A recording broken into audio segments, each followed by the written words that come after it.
Goddamn, but his fucking chair every time, bro. I gotta scoot up and just fight it. Every US president weirdest fact explained in 21 minutes. Ooh. From nude swimming, to wrestling beatdowns, to vomiting on foreign leaders. This is every US president's weirdest fact. And some of them are so bizarre, you'll be wondering how these guys even got elected in the first place. Like George. I really hope these niggas aren't freaky. He probably is gonna say something like that. They're gonna have weird kinks or something, bro. But from what we're seeing today, bro, like these higher ups are just freaks. They're just horny every single day. Washington, a man whose dental problems were so horrific, he only had one real tooth left by the time he became president. And though, despite the myth, his dentures weren't wooden. They were so much worse. They were a Frankenstein mix of human teeth, cow and horse teeth, hippopotamus ivory, and metal springs to keep it all together. How was he eating? How was he eating during this, bro? Horse teeth, rhino teeth. How did that fit in his mouth? How did he get rhino teeth in his mouth in the first place, bro? What? How? What is going on? It was borderline torture. His dentures creaked, shifted, and made his jaw bulge so noticeably that he rarely smiled in portraits. But if you think that's scary, just wait till you meet John I wouldn't Adams' smile dog, either. Satan.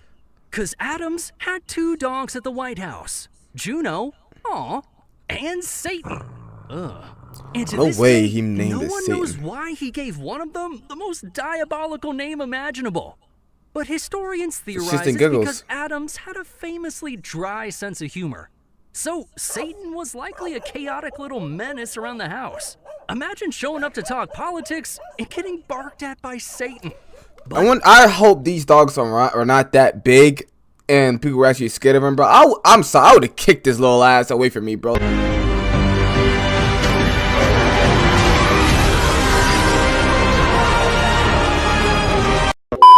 Like get away! Why are you bothering me for no reason, bro? I don't even know you. Unless they were huge ass dogs, then we got another problem, okay?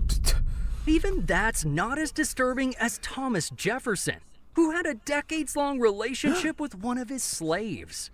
Cause Jefferson fathered six children with. That's nothing crazy back in the day, bro. That's how they were doing it to like almost every slave that they owned. Wait, every female slave that they owned. Sally Hemings, and never publicly acknowledged the relationship. However, thanks to modern DNA testing, we can now say with full Maury Povich confidence, you are the father. But it gets even more twisted. Sally Hemings was actually his wife's half-sister. And what? Jefferson kept her and their kids enslaved after being born. Wait. It's absolutely insane. Yes, it is. From the guy who wrote, "All men are created equal."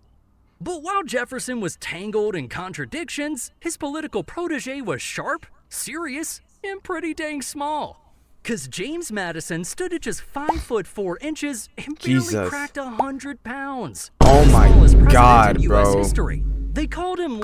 I did not know he was that small, 5'4" and barely 100 pounds. How did that happen? Is that like a nutrient deficiency or some shit, bro? Or that's just how he was born? Oh no, this is not good at all. This man cannot protect himself at all. Little Jimmy. But this little man was the chief architect of the Constitution, helped draft the Bill of Rights, and co-founded the Democratic Republican Party. Hey, he was small, but his brain, his confidence was high. That's all that matters. So while he may have been a short king, James Madison left a massive legacy. But speaking of legacies, we can't forget James Monroe, the only U.S. president with a foreign capital named after him, Monrovia, Liberia. Yeah, all the way in Africa. Monroe supported resettling freed African Americans in West Africa rather than integrating them back into American society. So he made him to like a savior. He made himself like a savior towards them. Okay. Society. In 1822, they named the capital Monrovia in his honor. But while some presidents enjoyed their own capital, other presidents enjoyed skinny dipping. Cause every morning, John Quincy Adams. You know, that's not even crazy to say, bro. Like a lot of people skinny dip and go to a nude beach anyway. So it's not even a crazy fact. Would strip down and take a nude swim in the Potomac River. And but in a river though, like anything could get up in there, front and back.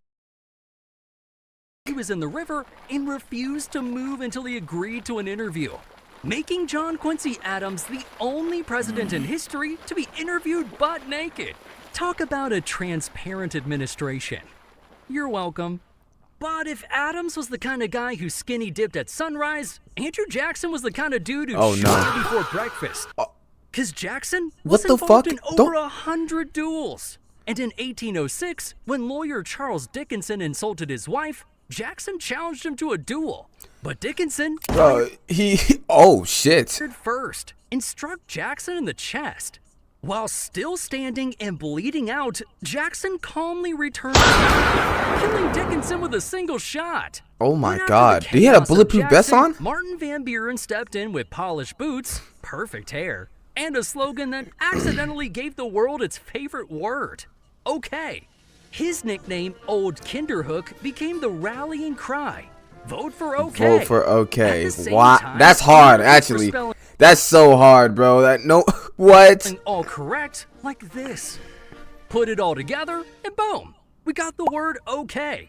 But wow, that's a cool ass fact. I never knew that we got the word okay from a president. Wow, we're just basically saying his name over and over and over and over again. That is so crazy. Next president, if he was okay. Because William Henry Harrison had the shortest presidency, dying just 31 days into office he jumped the poison. Contaminated White House drinking water. And during his brief stay, Harrison had an exotic pet goat that roamed the grounds and once headbutted a cabinet member. Ouch!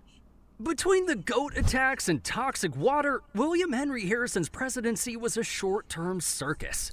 Unlike this next guy, who kicked off the longest-running presidential bloodline in American history. Because John... Like, I gotta know, like, the mindset of niggas just wanting to have 20 kids. Do you care that you're having this many kids? Or, like, is that your goal to have as many kids as you need before you die to carry on legacy or some shit? But, like, why? What is the point of having this many little niggas running around? Had 15 children, the most of any president. But here's the crazy part. Tyler was born in 1790, yet his grandchildren lived well into the 2010s. Damn. One passed away in 2020. How's that even possible? Well, Tyler fathered his last child at 70, creating a direct family... Nigga, he could probably barely walk. Why are you having kids at 70? See, this is the bullshit I'm talking about. From George Washington's era to the iPhone era. That's not a family tree, that's a friggin' time machine. Get in, Doc, we're going back to 1845. Because James K. Polk was out here grinding like there's no tomorrow.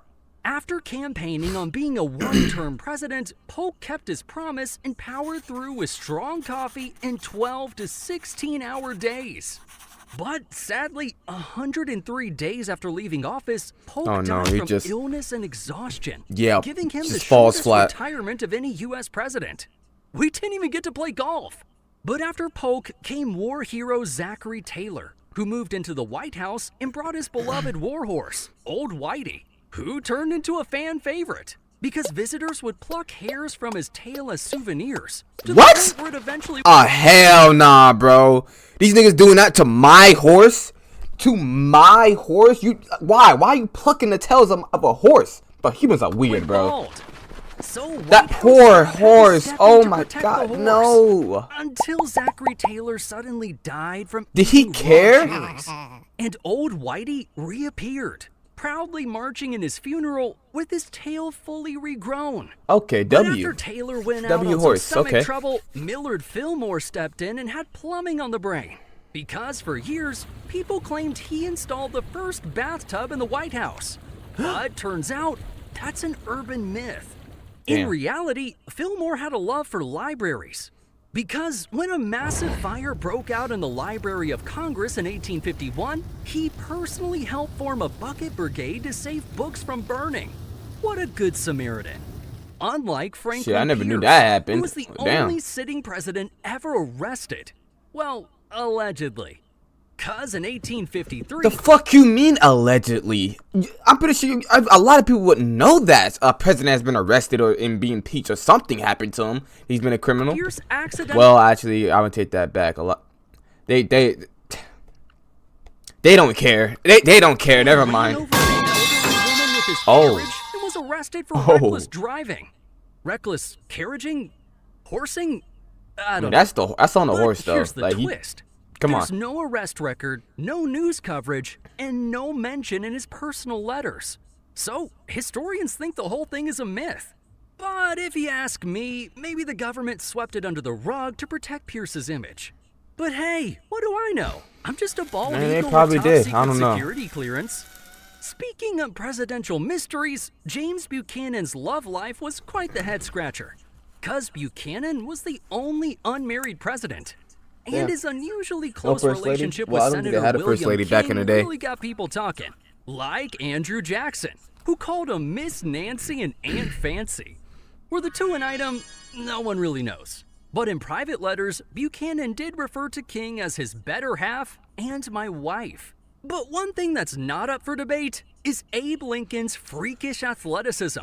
I thought he was gonna say Abraham's freakiness, or some shit like that. 6'4" Lincoln was a wrestling champion who won 299 But dang, I didn't know he was that matches. tall. 22-year-old Lincoln faced off against Jack Armstrong, leader of a local gang. And after a gritty back and forth, Lincoln ground, earning the gang's respect. Bro, I would pay to go back in time and see this, bro. This is crazy, bro. He was wrestling with gang leaders. What? For the love of the Over a game. century later, Lincoln's legendary status was made official when he was inducted into the National Wrestling Hall of Fame in 1992. Wow. Meanwhile, Andrew Johnson had Way fashion after he on the died. mind. Because before politics, Johnson worked as a tailor. And even after making it to the White House, cut and sewed one of his own inaugural suits by hand. But that's nothing compared to Ulysses S. Grant, who got pulled over for speeding 3 times during his presidency. Because Grant had a serious need for speed and loved racing down DC streets. In 1872, That's real, though. a police officer stopped him, not realizing he'd flagged down the president. But even after figuring it out, the officer... That's so crazy. Back in the day, the president would just be on his horse, alone, most likely, and just riding down the street. You would just see the president just riding down the street like it's a normal day. still handed him a ticket, which makes Grant the first and only U.S. president with a moving violation. But after Grant galloped through D.C., Rutherford B. Hayes became the first U.S. president to pick up a telephone because Alexander Graham Bell assigned Hayes' phone number. 1. Imagine telling people your phone number is literally 1. But Hayes found the it's phone simpler back in the confusing day. and barely used it. When Bell called him up, Hayes said, "Great invention, but who would ever use one?" I think the answer turned out to be everyone. Oh, yeah. Unlike Hayes, James Garfield had a bit more brain power and might have been the smartest man. No, yeah, no. My grandma did not have one of those phones. She had like those old ones where you just, where you hit a number and it's like a circle and it just goes back. Those are like therapeutically pleasing. Yes, like it just so satisfying just watching it just and it actually worked too. I don't know if she still have it, but it was a cool ass phone, not gonna lie. To ever sit in the Oval Office. Because Garfield was an ambidextrous genius who could write Greek with one hand and Latin with the other at the What? same time. He's also the only president to publish an original mathematical proof of the Pythagorean theorem. What How did he even come up with this, bro? Why? What the fuck? What type of timing was this man on? He was just studying all can his this guy life. do? But it's hilarious that our most brilliant president was followed up by a guy who loved pants. Because Chester Arthur owned over 80 pairs of pants and changed outfits multiple times a day. He took late-night strolls to window shop luxury clothes. And one reporter joked Arthur would rather lose a vote than a good tailor. But while Arthur was shopping for silk ties, Grover Cleveland was executing people. Before his What? presidency, Cleveland served as sheriff and twice acted as official hangman, personally pulling the lever on convicted murderers. Holy shit. And when others offered to handle the grim duty, Cleveland refused, wanting to spare them the guilt. That's kind of wholesome, I think. Wanting to spare them the But guilt. this Nigga also- enjoyed this. He just enjoyed just killing criminals. Became campaign ammo for his opponents. who later mocked that he appeared mighty comfortable around a gallows. So instead of handling executions, our next president was handling dinner plates. Because Benjamin Harrison was William Henry Harrison's grandson, the only grandfather-grandson presidential duo. And when That's Benjamin crazy. took office, he used the same White House china his grandfather had purchased 48 years earlier. However, Harrison joked that the only advantage of being related to a president was some old dinner plates. But for William McKinley, his good luck charm wasn't inherited. It was the red I mean, his family was pretty big. That's like another advantage that he has. carnation he always wore in his lapel, which he believed brought him good fortune. Until he took it off at an event, handed it to a little girl, and minutes later, and the red Damn. carnation became Ohio. I thought he was gonna say it exploded, bro. I lucky forgot. I thought he died. I thought he was gonna say it blew up or something. State flower in his memory. That'd be crazy if But he did. speaking of flying bullets, did you know Teddy Roosevelt gave an 84-minute speech with a bullet lodged in his chest? While on the campaign trail, Teddy was shot at point-blank range. What The the bullet tore through his coat. What is eyeglass going case, on with these and a gunshot 50-page sounds? Folded speech, which slowed the bullet just enough to spare his life. And with a bullet lodged near his rib, Roosevelt stood up and delivered an 84-minute speech These presidents back then are way more locked in than the ones that we have now. before going to the hospital. What a legend! But speaking of old legends, most people think William Howard Taft was so big he got stuck in a bathtub. Turns out that story's a total myth. Taft did, however, install an extra-large custom bathtub big enough to fit 4 grown men. 'Cause at 340 pounds, the man needed a little room. But if you think that's Goddamn, wild, bro. wait till you hear about the 340? first lady Shit. who quietly took over the country. Because in 1919, Woodrow Wilson suffered a Why are these niggas floating? Like she's sitting here with her arms crossed, just floating like she's a Viltrumite, bro. And he's just in the bed, just floating as well. Like, look. paralyzed. And for What the 17 hell? months, his wife Edith Wilson stepped in behind the scenes, screening visitors, controlling paperwork, and effectively running the executive branch. W All while wife. the public had no idea. But at least that's not as reckless as Warren G. Harding, who gambled away a priceless set of White Oh, House no. china in a hand Gambling. of poker. 'Cause in a raucous poker night at the White House, Harding wagered china dating back to James Madison. And he lost. His advisors were horrified. But Harding, he just laughed it off. Considering his presidency was rife with corruption, that china was probably the least valuable thing he lost. But one thing this next president wasn't gonna lose was his pet raccoon. Because Aw, in that's so cute. 1926, Calvin Coolidge was sent a live raccoon for Thanksgiving dinner. Sent a live raccoon? How did it survive? Where was he sent from? What the And fuck? instead of eating it, he pardoned the raccoon, named her Rebecca, and made her a White House pet. And it didn't attack him immediately? Bro, that raccoon was the most chillest raccoon I've ever seen in my life. Well, raccoons don't generally just attack people. They're more scared of us. But still. The First Lady even walked her on a leash around the grounds. Too bad the turkey didn't get that kind of treatment. But believe it or not, the Coolidges weren't as peculiar as the Hoovers, who were intensely private people and spoke Mandarin to each other to confuse eavesdroppers. That's so But it crazy. went Mandarin? even further. Herbert Hoover hated encountering servants in the hallways, so an elaborate system of bells and signals was installed to warn when the president was approaching. The staff were told to Bro did not fuck with anybody. He did not fuck with his staff at all, bro. Being around people like that, that is so crazy. What type of president are you just to have niggas away from you at all times? What, bro? flatten Oh my themselves god. against walls or That would just dive piss me into off. things when he walked by. But while Hoover's staff feared seeing the president, FDR feared seeing something else entirely. The number 13. Because Franklin Roosevelt suffered from triskaidekaphobia, intense fear of the number 13. He refused to travel Nope, on the 13th, that's so crazy. sit at a table with 13 guests, or launch initiatives on Friday the 13th. I'm not being scared of This is the 7, 8, same guy 9, who bro. took on Hitler in the Great Depression. But a prime number is where he drew the line. You know what else has got me shaking my beak? Harry Truman's middle name. 'Cause the S in Harry S. Truman doesn't actually stand for anything. Yeah, I knew it's it. literally just the letter S, a compromise to honor both grandfathers.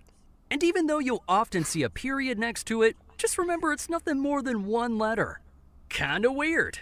Just like the bizarre irony of Dwight D. Eisenhower, who grew up in a deeply religious pacifist household that opposed violence. Yet Ike went on to become one of the most celebrated World War II generals, leading the Allied invasion of Normandy and defeating Nazi Germany. From pacifist roots to defeating Hitler. Talk about a plot twist. But speaking of twists and turns, let's talk about John F. Kennedy's love life. Because this president wasn't just a leader, he was a full-on womanizer. He had affairs with celebrities, interns, and even spies. Like Ellen Roman, spies? A stunning socialite who had ties to East German intelligence. Or Marilyn Monroe, who delivered a sultry Happy Birthday Mr. President performance at Madison Square Garden. Or even a 19-year-old White House intern who JFK seduced in her first week. First week? Bro was already on that. Was an animal. Animal. But you know who else deserves sympathy? Was she his husband the whole? Not husband. Was she his wife the whole way through? Knowing that? That's Lyndon so crazy. B. Johnson's staff. Because she was right next to him while he died too. He held meetings while sitting on the toilet, door wide open. And he would even relieve himself outdoors in front of staff, reporters, and Secret Service.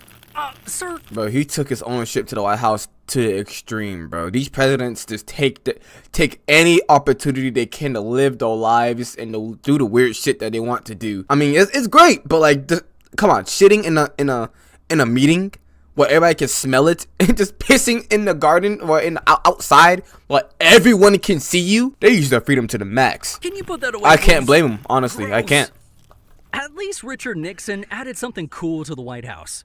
Cause in 1969, Nixon had a private one-lane bowling alley installed underneath the building. He'd sneak down late at night in his suit to bowl and clear his head. And his high score. That's a hard-ass pick, bro. Hold up. Ooh, look at bro. Hey, hold up. Look at bro's stance. Crazy stance. Oh, yeah. He got that perfect form in a white suit, hand behind the back, foot back. Oh, yeah. I really wonder if he was actually like a good bowler. In his suit to bowl. That's a baller. Bowler. And his high score? Over 200. But after Nixon resigned, Gerald Ford was sworn into office, making him the only person to serve as both vice president and president without ever being elected. Because Nixon appointed Ford as VP when Spiro Agnew resigned. And when Watergate took down Nixon, Ford moved up again. Unelected, but fully constitutional. Talk about being in the right place at the right time. But speaking of presidential anomalies, did you know that Jimmy Carter saw a UFO? Cause in 1969, Carter witnessed a strange green light and filed an official report. During his 1976 campaign, he promised to declassify government UFO files, but Cold War pressures changed his mind. Wow. Carter remains the only U.S. president to formally report a UFO sighting. But while Carter was searching for UFOs, Ronald Reagan was making movies. Cause before politics, Reagan appeared in over 50 films. I never knew this. He was an actor? That is crazy. Came before the cameras when he was a young lifeguard and saved 77 people from drowning over 7 summers. After each rescue, damn, bro was locked in. Notch into a wooden log, which he proudly brought into the Oval Office when he became president. But Reagan wasn't the only adventurous president, because George H.W. Bush took birthday parties to new heights. When celebrating his 75th, 80th, 85th, and 90th birthdays, Bush jumped out of airplanes over his house in Maine. Shit. Saying, just because you're an old guy, you don't have to sit around drooling in the corner. I mean, he's not wrong. He's not wrong. Sitting is exactly what got him into trouble overseas. Bro went skydiving at 90 years old. Oh my god. Prime Minister during a state dinner, inspiring the Japanese slang bushusuru to do the Bush thing. So while skydiving might be risky, that's very embarrassing. Sushi with diplomats. And speaking of high-risk presidents, we can't forget about Bill Clinton, who had a 2-year affair with White House intern Monica Lewinsky, famously denying it. I did not have sexual relations with that woman. Well, he did. Can you be a little less creepy, Bill? Like George W. Bush, who managed to avoid affairs, scandals, and even flying shoes. Cause in 2008, an Iraqi journalist hurled both shoes at Bush during a Baghdad press conference. What the heck? Dodged him like a pro and cracked, All I can report is that it was a size 10. Nice reflexes for a commander-in-chief. But What you like thought Bush's shoes was gonna do to the reaction guy, time, bro? Obama had some athleticism of his own. No Because way he you play converted basketball. The White House tennis court into He a can basketball ball? court and hosted He was a pickup games baller. with NBA stars like LeBron James and Kobe Bryant. Obama was famously competitive with his smooth left-handed jump shot. Even his staff. No way this man was a baller. What? But the athletic streak doesn't stop with Obama. Because Donald Trump is the only president enshrined in the WWE Hall of Fame. Bro, he As a did nothing in that longtime wrestling WWE, fan, bro. Trump That hosted ain't nothing. WrestleMania events at his Atlantic City casino. And at WrestleMania He has a 23, casino? he stepped into the ring, tackled Vince McMahon, and shaved his head clean in front of a roaring crowd. And finally, we got Joe Biden, whose political career spans over 50 years. Sadly, it started under tragic circumstances. After winning his first Senate race, Biden's wife and daughter were killed in a car accident, and his 2 young sons were critically injured. Oh, Biden became I one never of knew the this. only senators to be sworn That's in so from sad. a hospital room. Oh my and God. decades later, he became president. The ultimate comeback arc. And there you have it. Every U.S. president's most bizarre fact. That was If you every? thought Damn. That was disturbing. 21 minutes. That's actually damn. Bread and butter, bro. Bread and butter into this video, bro. W. I'm like W guy, bro. God. Whew.